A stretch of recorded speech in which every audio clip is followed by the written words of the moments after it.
Welcome to the Parsha Perspective. Each week, we will delve deep in a weekly Torah portion to find a practical and insightful way to enhance your daily life.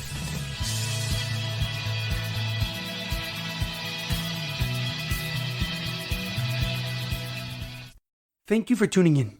My name is Rabbi Shalom Yemini, and each week we will look into the weekly Torah portion to find practical and insightful ways to enhance your daily life.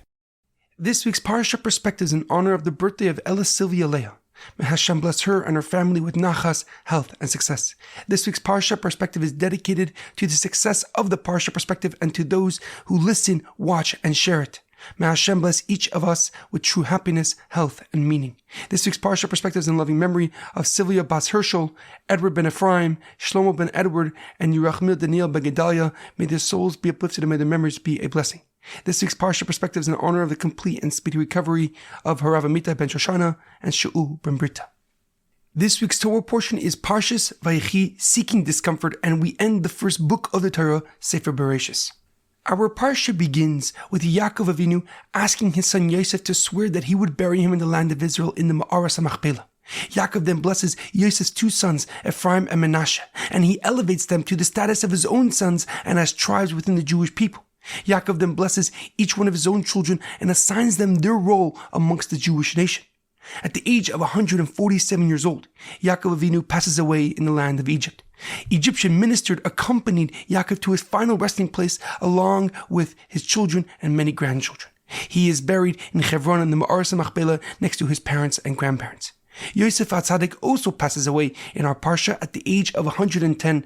However, his body was only removed many years later on by Moshe Rabbeinu when the Jewish people left Egypt. However, a question comes to mind.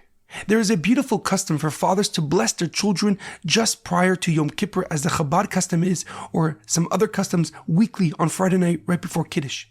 And along with the priestly blessing, a father says, "May God make you to be like Efraim and Menasha." But Efraim and Menasha do not seem to play a significant role until now.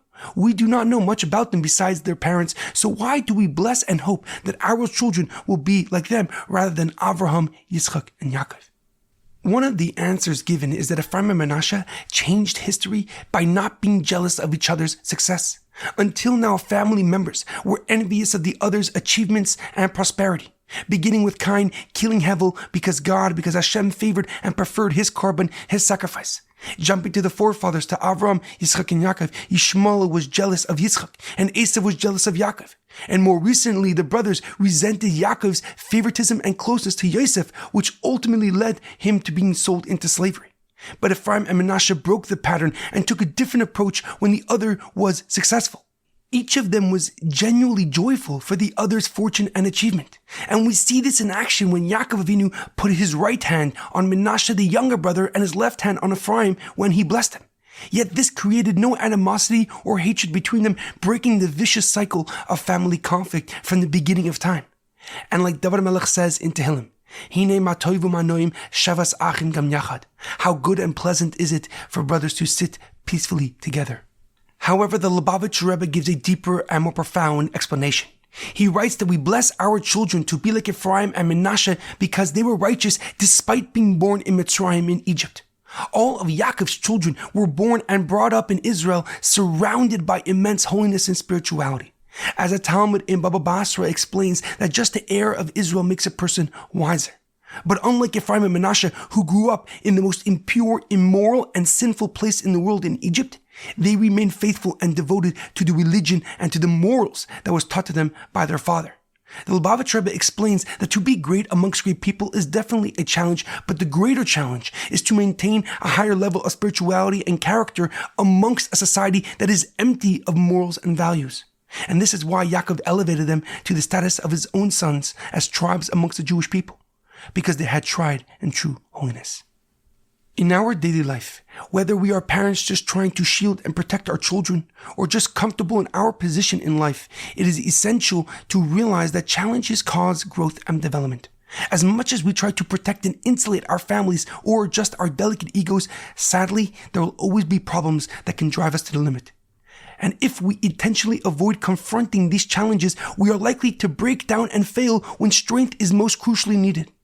But if we don't purposely prevent difficulties from occurring, no matter how small they may seem, we start to build up an endurance and resilience to use when it matters most, to be calm in the face of even the most difficult of adversities, and most importantly, grow from confronting them. There is a powerful quote: discomfort is the opportunity that brings the choice to either move ahead or turn back. The choice is yours. Have a great weekend and good Shabbos.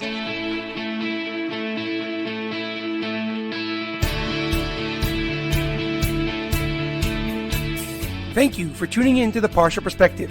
Check out our website, theparshaperspective.com. Send thoughts and comments to theparshaperspective@gmail.com. Till next time, thanks for listening.